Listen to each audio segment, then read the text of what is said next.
Hello and welcome to Hell Enjoy. Please like, share and subscribe. Reynardo plundered the floating isles. Then his mother called him to her deathbed. "Swear to me that you won't die on the gallows," she rasped. Reluctantly, he swore. And he whiled away his days at home with music, cards, and wine. But the Emperor had changed. He'd been good once, a shy, almost humble toad. He'd built universities. Then people started whispering about mass graves in the woods, midnight rituals, victims screaming. The Imperial Ravens would round up entire villages, and no one ever returned. The Ravens had come to Ubar scouting for ancient books said to be of great power. But the librarians had hidden the books, so they'd burnt the librarians. The citizens, outraged, had driven them off. The Ravens had come back with dropships. The kid had fled with one of those books. He was brave and dumb and wanted to join the rebellion. And Reynardo had promised his mother he'd protect him.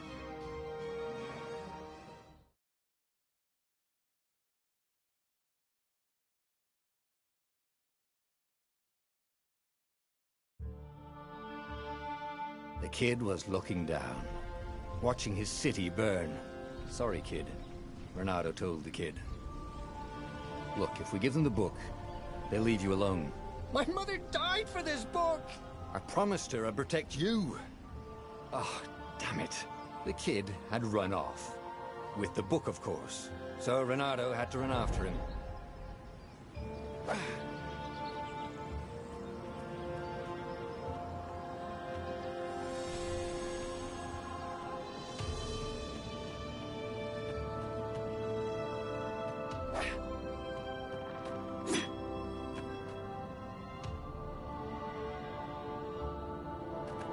The two ravens were staring at the kid like he was their dinner, which probably was what was in their tiny brains. "Hey," Reynardo said. They cocked their heads at him. "Pick on someone as ugly as you." Wait, that didn't come out right. "For the Emperor!" The ravens cawed and rushed at him.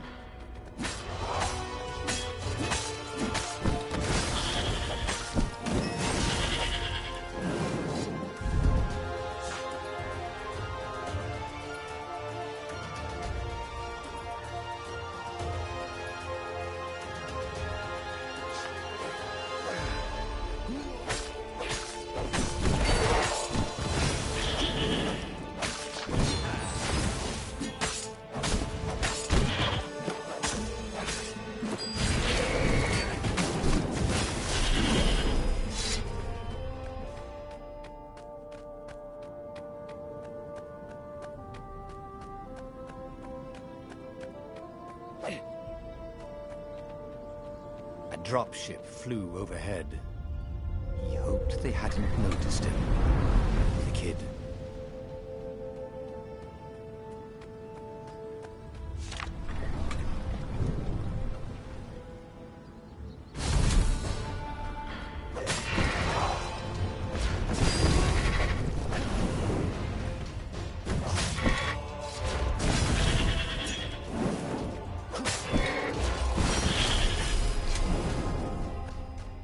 Oh, right.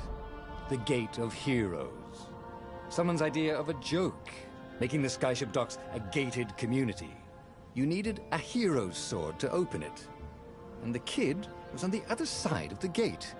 "Who let you through? Promise me you'll take the book to the rebels, or I'm gonna steal your ship." "I'm not taking that damn book anywhere, and neither are you." "Try and stop me," laughed the kid. "I bet you don't even have a hero sword." And with that, the kid hopped away. Had to hand it to the kid. He was an idiot, but he had guts. Where was Reynardo going to get a hero sword?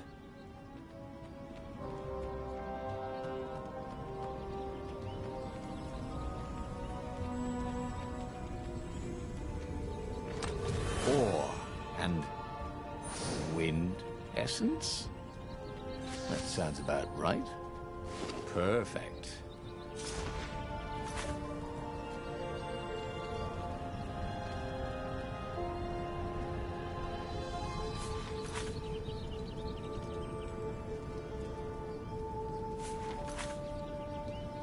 Hero Sword. QED.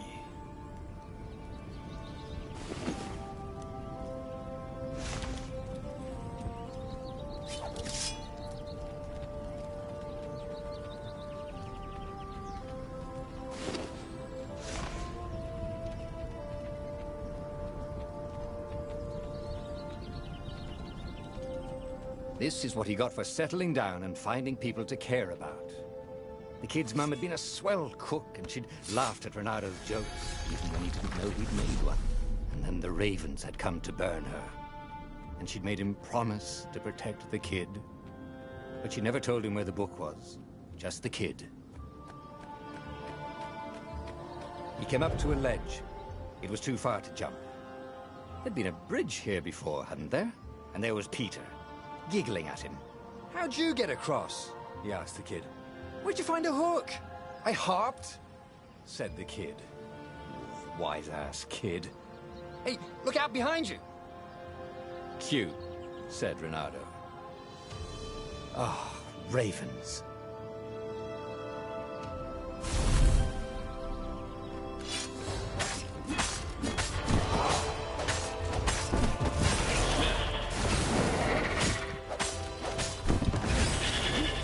It was time to talk some sense into the kid. Just hook his way across the ledge and chase the kid down. Thing was, he hadn't used his hook since he'd retired. Damn it. Maybe if he meditated at that altar there, he'd remember his old skills.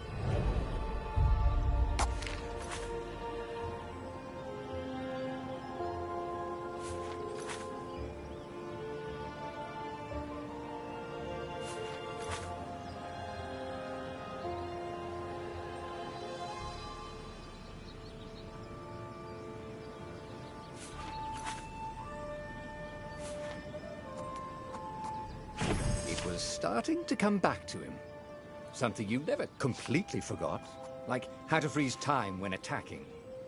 The more he fought, the more he'd probably remember.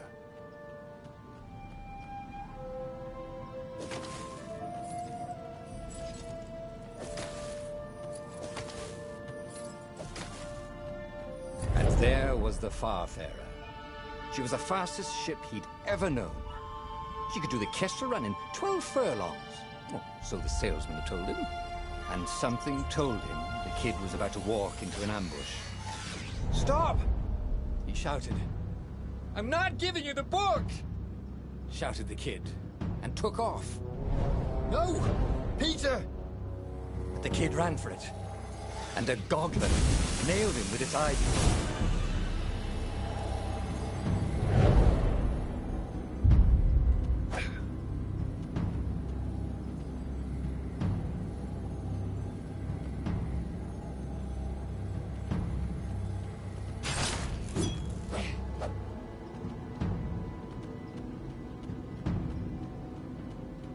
The book was unburned. Next to it were the buckles from the kid's shoes, and a kid-sized pile of ashes. Damn it. Why hadn't he lied and told the kid he'd take the book to the rebels? The kid would be alive now. Really pissed off and betrayed, but alive. Oh, damn it. Renato picked up the book. He couldn't let the Empire have it now. He was going to have to get it out of there. He'd be a wanted man. Probably have to join the rebellion just to have a place to dock. Well, he'd hated home life anyway.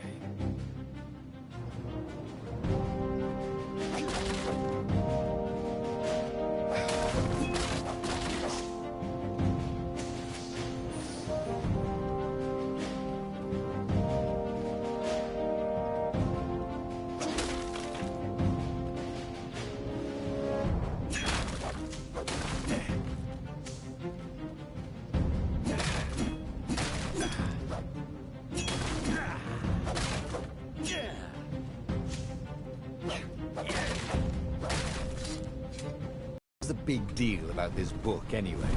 Maybe he should open it and find out.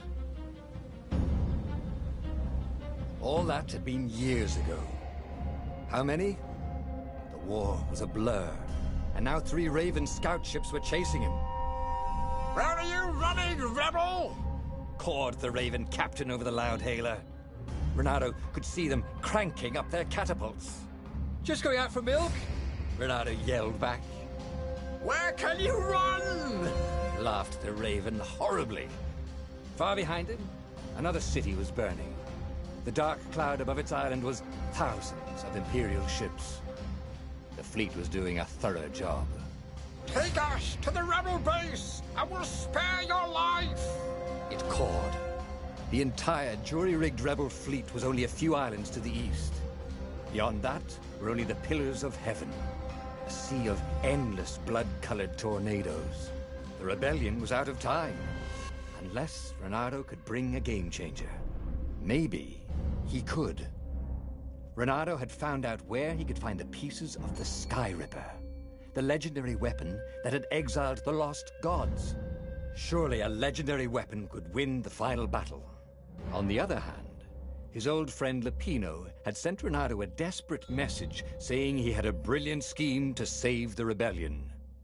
If Renato could only rescue him. Renato dived the Farfarer towards the abyss. As he felt the heat of the jet stream, the Raven ships peeled off, not stable enough to follow him down there. Now it was time to choose. Lapino or the Sky Ripper.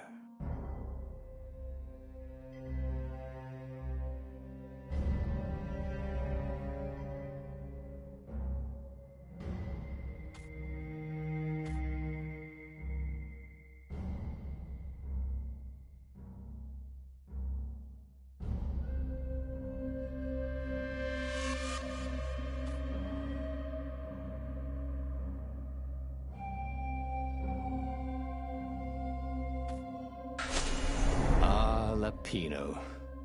Apparently, the Mad Rabbit had sold a Pegasus that he did not exactly own. Lapino always wiggled out of trouble, given time. But he was out of time. The Ravens had figured out that Lapino was a rebel spy. If the fleet reached him first, they'd string him up for that. Never mind the winged horse.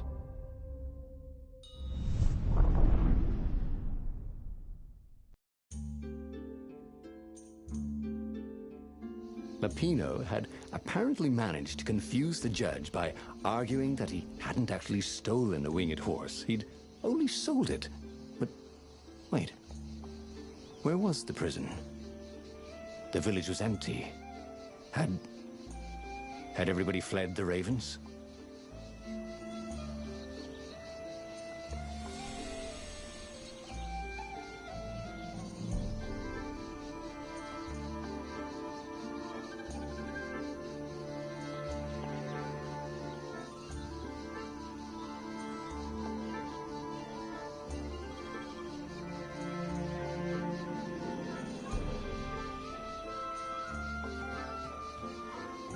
Be right back.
Renado's blood was up.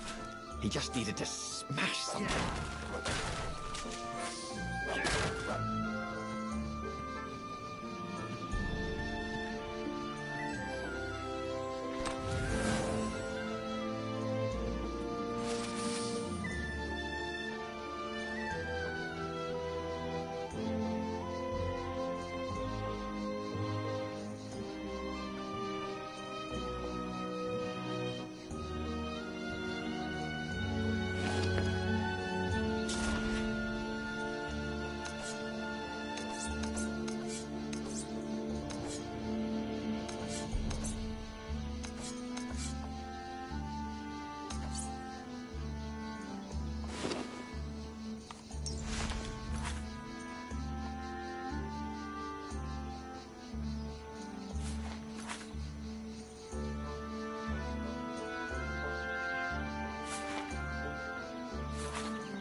Don't look down, he told himself.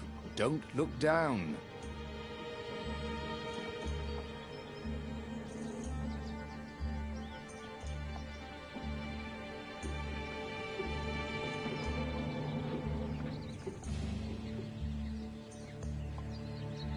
People were frightened these days. Just 2 weeks past, Renardo had sneaked through an empty town and listened to the ravens caw about the Emperor's new taste in ritual sacrifice.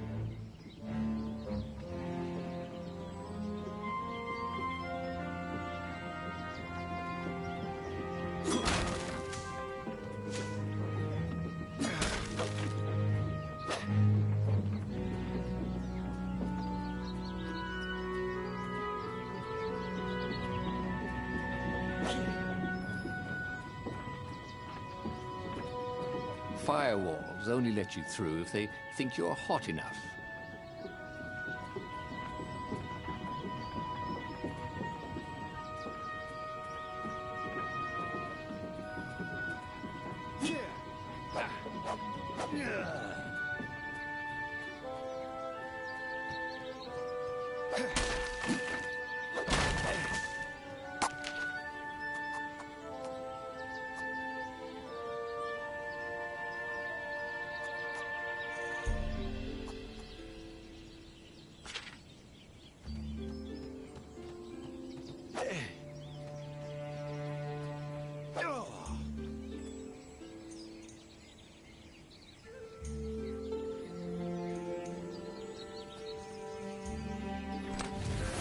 If he ever had a castle, he was going to hide his stuff better.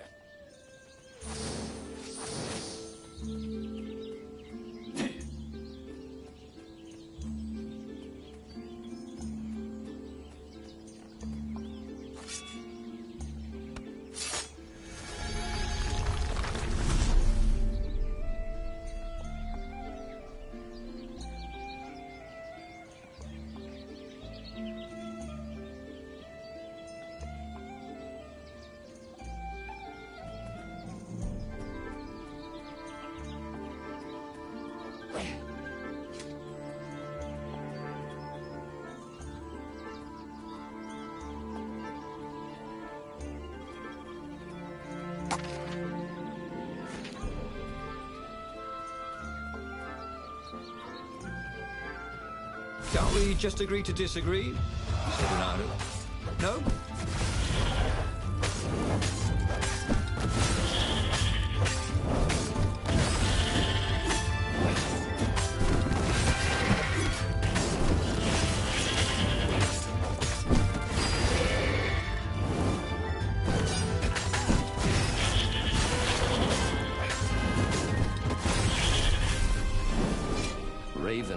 landing everywhere. The advance guard. He'd better get moving. If they got to Lupino first, they'd eat him for breakfast. Or a snack. Ravens weren't picky. If they got hungry, they sometimes forgot to interrogate their prisoners. Even top spies like Lupino. Where had the mad rabbit got to?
Bernardo felt like he was ready to learn new things.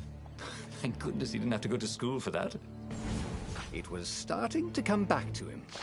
Something you never completely forgot, like how to freeze time when attacking. The more he fought, the more he'd probably remember.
Bernardo was remembering all his old tricks, and some new ones. You really ought to ask for a raise.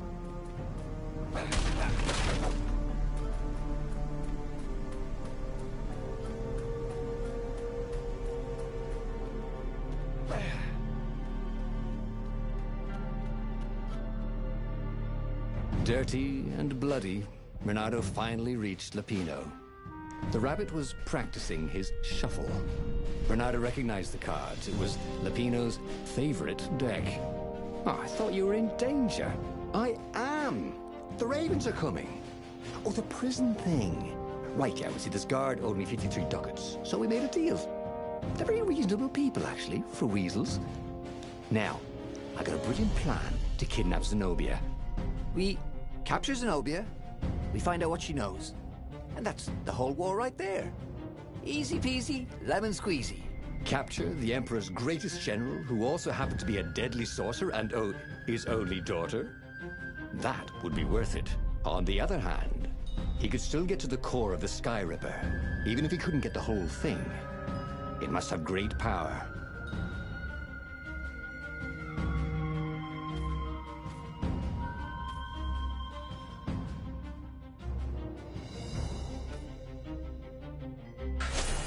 Zenobia wasn't just the Emperor's daughter, of course. She'd been Renado's best friend in Sword Fu school. And you're still mad for her, the rabbit reminded him. They'd been close. She'd told him things no one else knew. But she'd never told him who she really was. She knows all the Emperor's plans, chuckled the Master Spy. She won't give them up easily. She'll tell the interrogators, all right, said Lapino. Taking her would change the game, all right.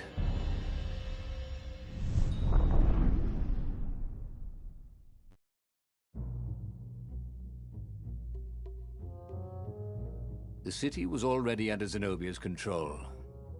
I had to admire her efficiency.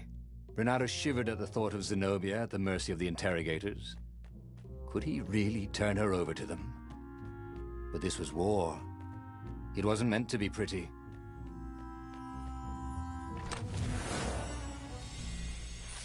I wonder what I could make with all these sword crafting materials, thought Renato.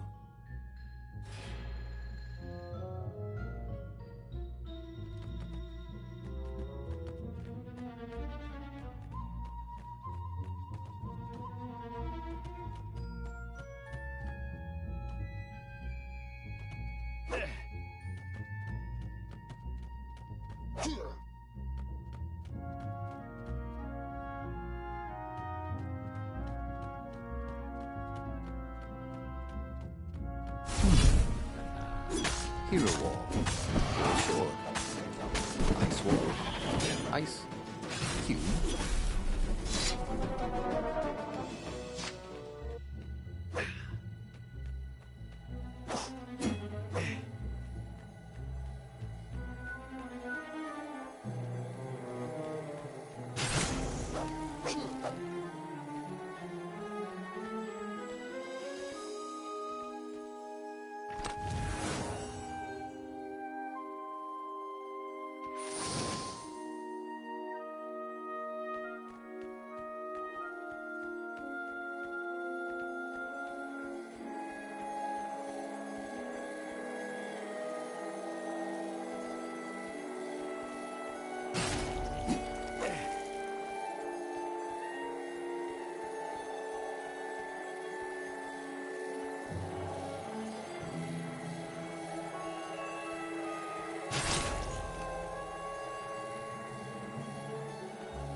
Huh?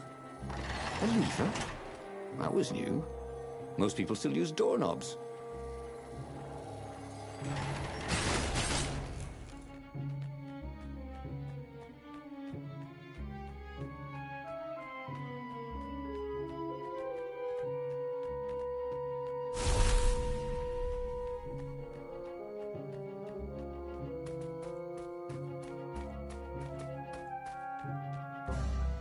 So, what's this plan of yours? Use me as bait, said Lapino. And he outlined a slightly complicated plan that involved geese, a net, setting the Farfair a little bit on fire, Lapino dressing as an old blind toad, and Renato hiding inside a monstrous watermelon. What could possibly go wrong? Thought Renato.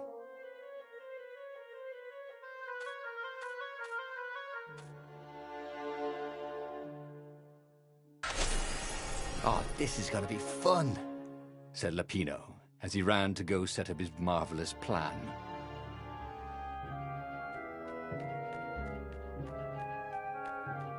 A crafting bench. Renato wondered what he could make with it.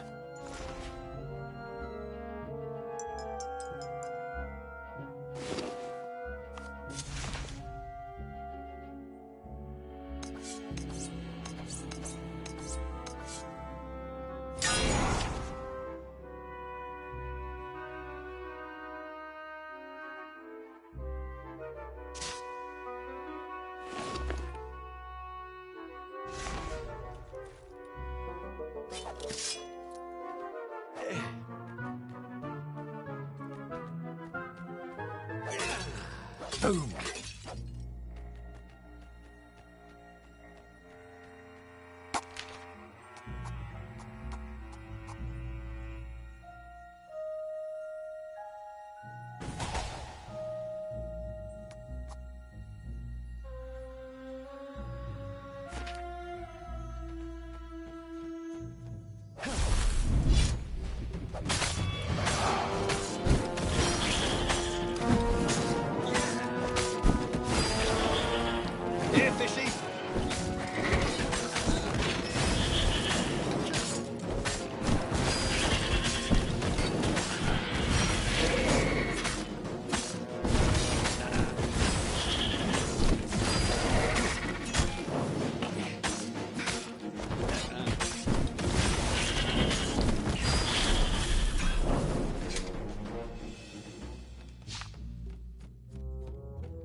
Renato felt dubious about the whole plan.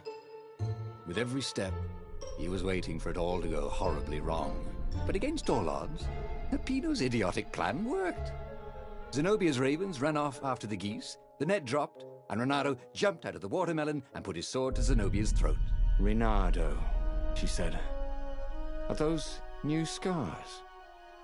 They look good on you. You never return my velvet jacket. It was my favorite. You look stupid in velvet. Ah, what does an imperial princess know about style? Oh, get a room, you two, said Lapino. But the fleet was coming on fast, so they put Zenobia on the Farfarer and took her east, over the Nexus. She'd vanished from Swordfu School, from his life, without even saying goodbye, without ever telling him she was the Emperor's adopted daughter. Ah, Lapino was right, Renato thought reluctantly. She knows things. She recognized his look. You're taking me to the interrogators, aren't you? She said, wide-eyed. And then she jumped, with horror. Renato saw Zenobia plummeting. Then he saw the Nexus below them. Cats always land on their feet. Ah, she'll head for the Imperial outpost, yelled Lapino. You have to catch her.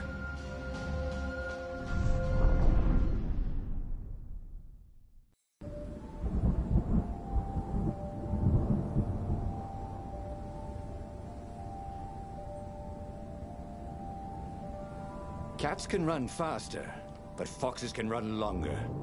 If he ran, he could head her off before she reached her minions at the outpost. Well, he did love a good chase.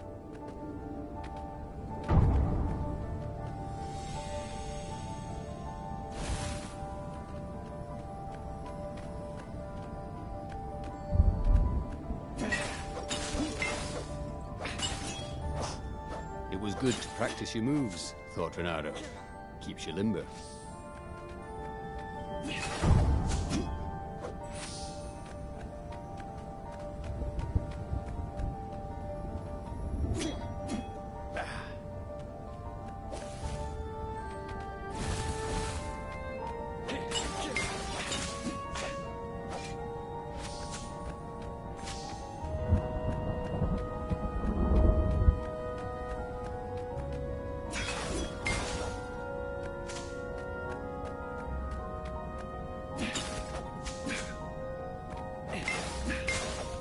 Well, they really needed to redecorate anyway.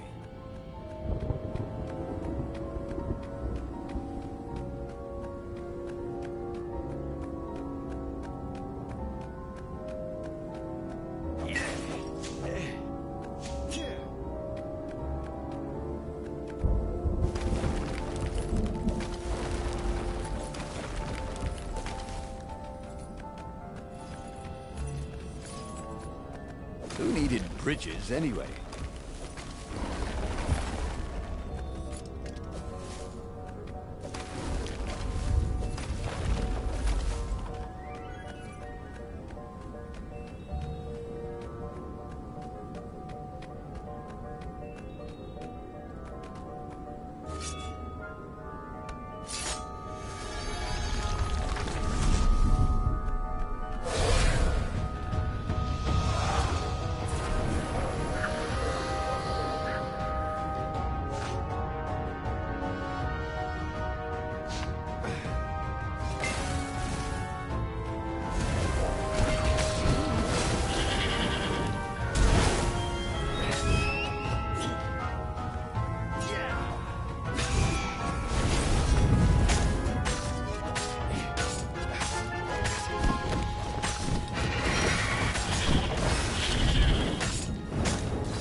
He was closing on her.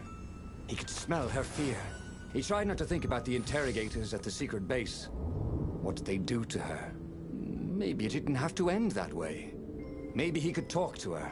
But, after all, there were worse things the Imperials had done to friends of his.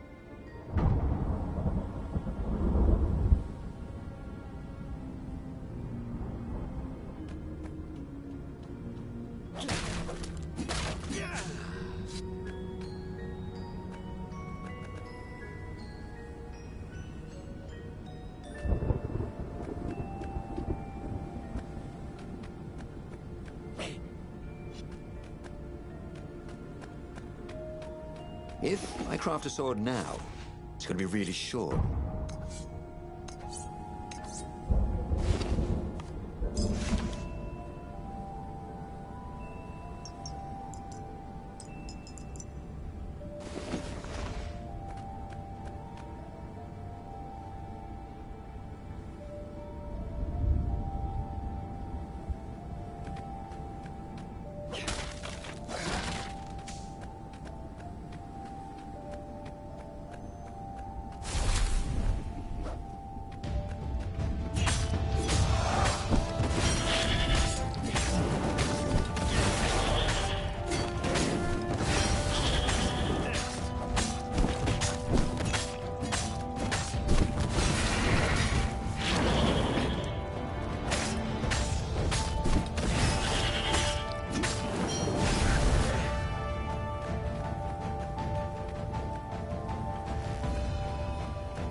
Reached the outpost. The Imperials there were no match for him. Soon after, Zenobia limped up the path. When she realized he was already in front of her, she didn't even try to run. Oh, you left without saying goodbye. Again, he said, "Please, I'm enjoying this a little too much," she said, shaken. "Oh, spare us the chit-chat, would you?" said Lapino as he shackled her hands so she couldn't throw spells. She knows all his plans. All the way back to the Farfarer, Lapino nagged Renato about how the interrogators would pry all the intel out of Zenobia. How that would turn the tides in the imminent battle. All they had to do was take her to the rebel secret base. Renato didn't like to think about what the interrogators would do to her. Couldn't he just talk to her?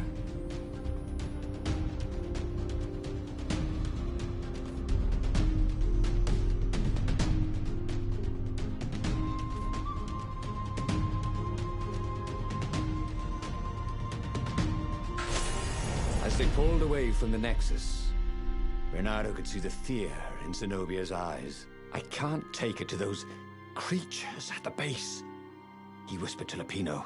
"Ah, you've gone soft. Soft in the head. We captured her for what she knows. I'll take her to the mountains. Tell all the horrible things the Emperor's done. Yeah, believe me, she'll turn." And he turned the wheel. "The hell you will!" shouted Lapino, and he grabbed the wheel back from him. The two of them wrestled for control of the ship. It shot off like a mad sparrow. Suddenly, Renato was falling.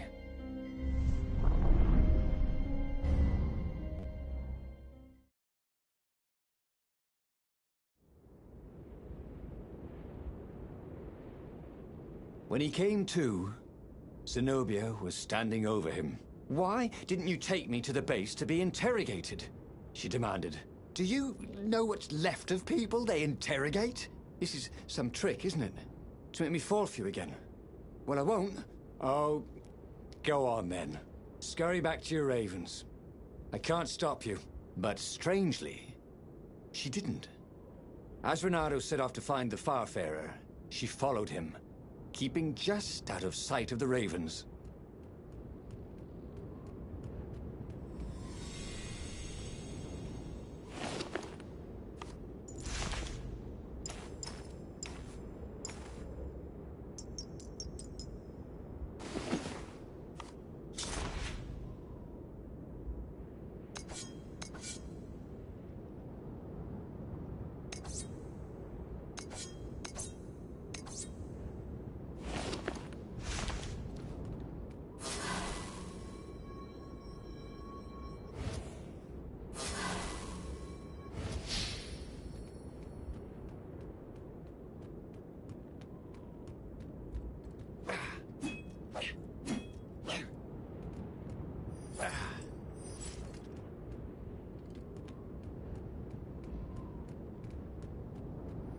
Don't look down, he thought.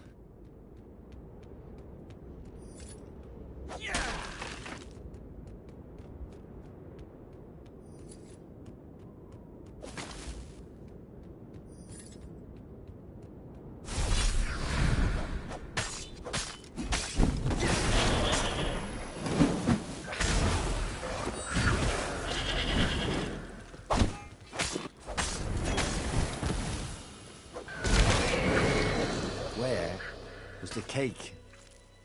He'd been promised cake.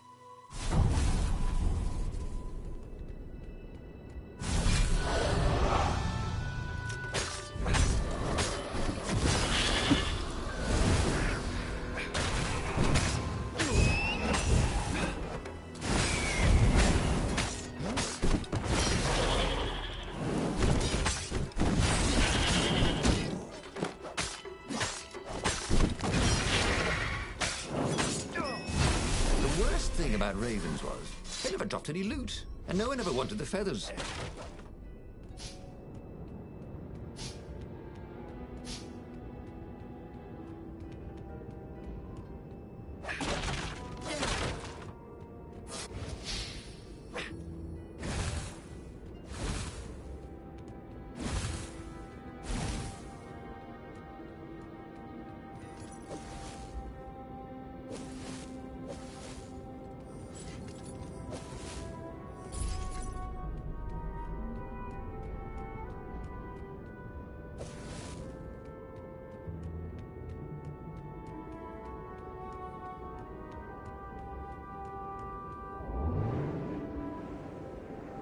No skateboarding, the sign said.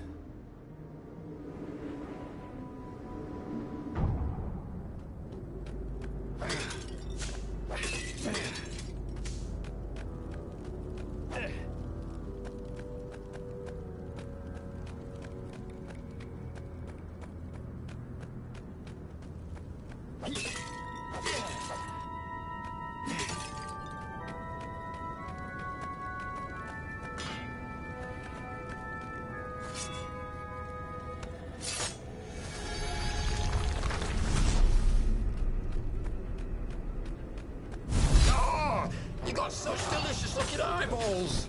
Caught the lead ravens. Thank you, I think, said Renato. It never hurt to be polite.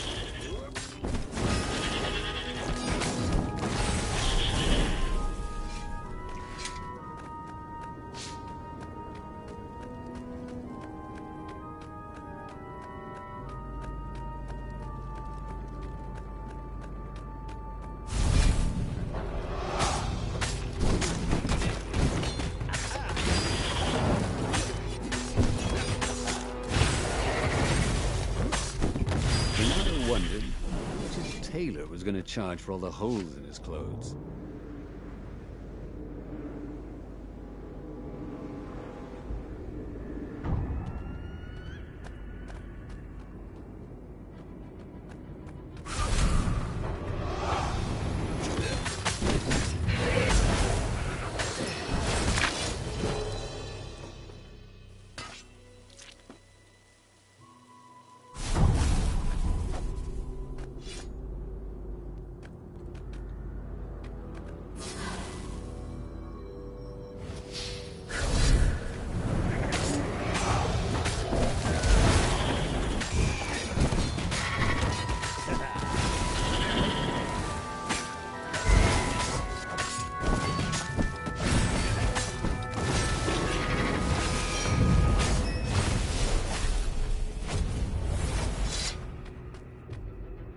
As Renato stopped to sniff the wind, Zenobia came up, still mad. Did you really think you'd just talk me into betraying my father? Oh yeah, sure, that was exactly my plan. Then why aren't you even talking to me? Because I've never talked you into anything in my life. They're gonna court-martial you for letting me go. He caught a whiff of the Farfarer. Wet rope, tar, and a cask of Scoble ale he'd spilt last year. It was that way.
Renato wondered if he should have taken Zenobia to the rebel base for real. Maybe she wasn't playing him after all. After the bleak talk about the Emperor's dark secrets, he was regretting his suspicions.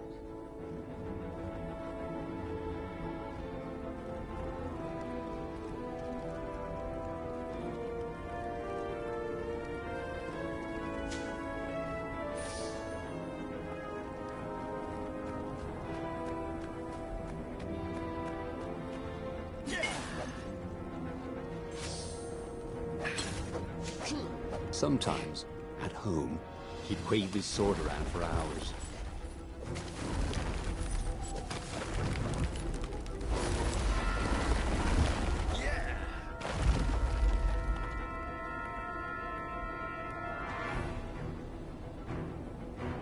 Sure enough, the Farfarer had crashed in some rocks.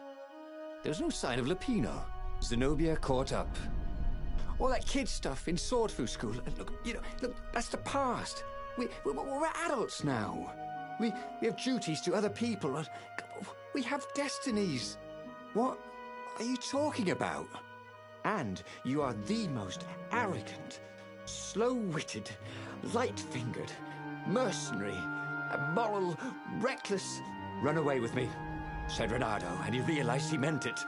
What? Just like that? She demanded. I will, if you will.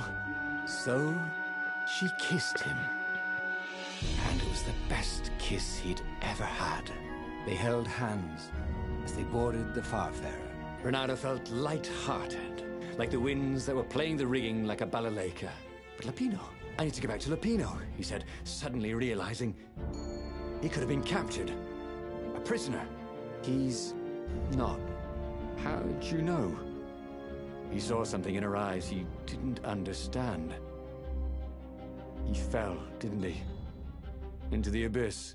She looked away, wouldn't answer. But then a bolt smashed through the Farfarer's keel. The broken ship plummeted out of the clouds.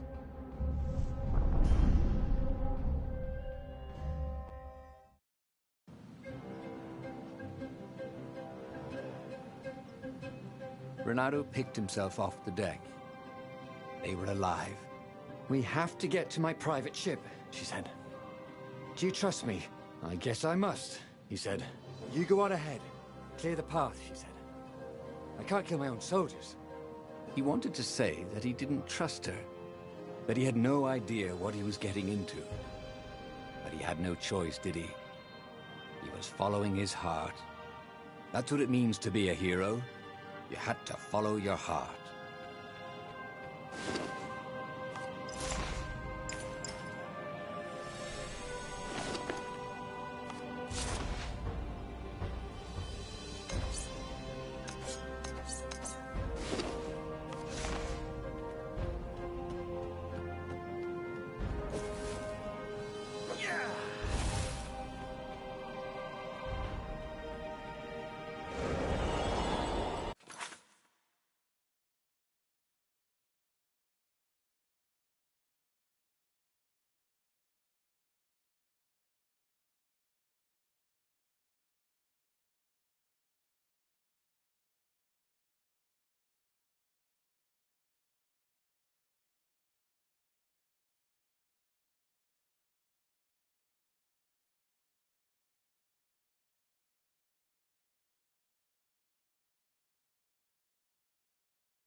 He'd missed his old skills.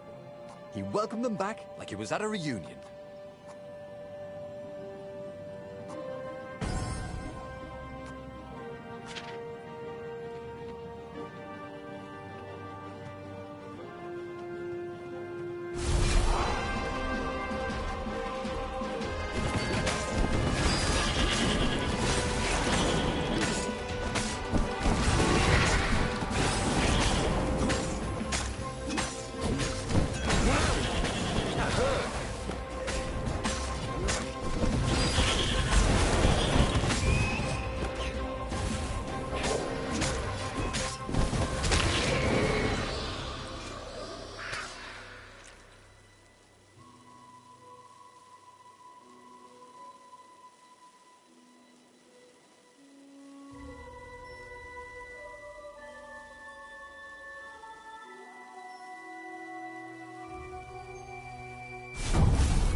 He felt like Tarzan.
Renata felt a little better.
When Renata went to the china shop, for some reason the owner was always nervous.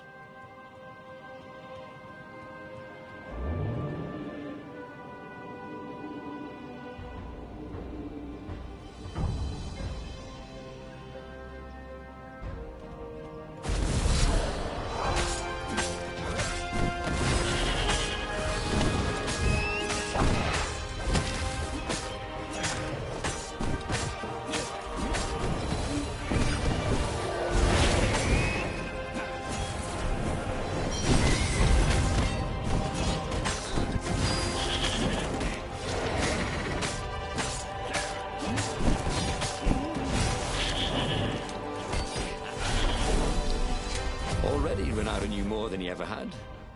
But about what?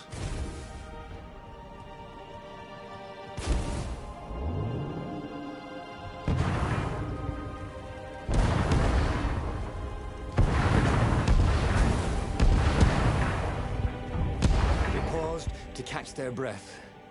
It was strange to be so close to her. "What are you thinking?" he asked. "I'm trying very hard not to think." "Me too," he said. Up ahead, he could see the thin silver of Zenobia's personal ship. It looked fast. They would leave all this behind.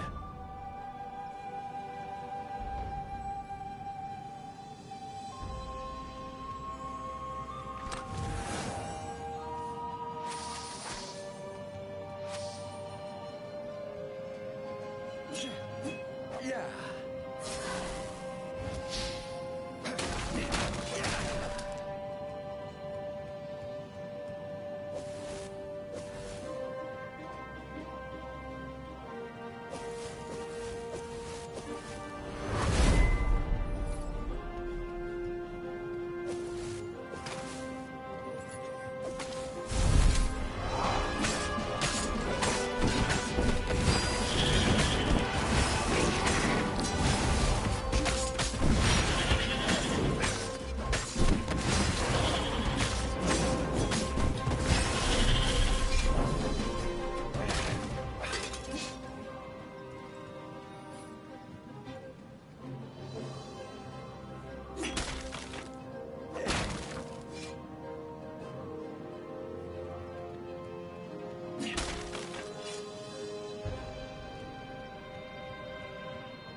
What did you do if one of these platforms stalled?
Be back after got to do stuff.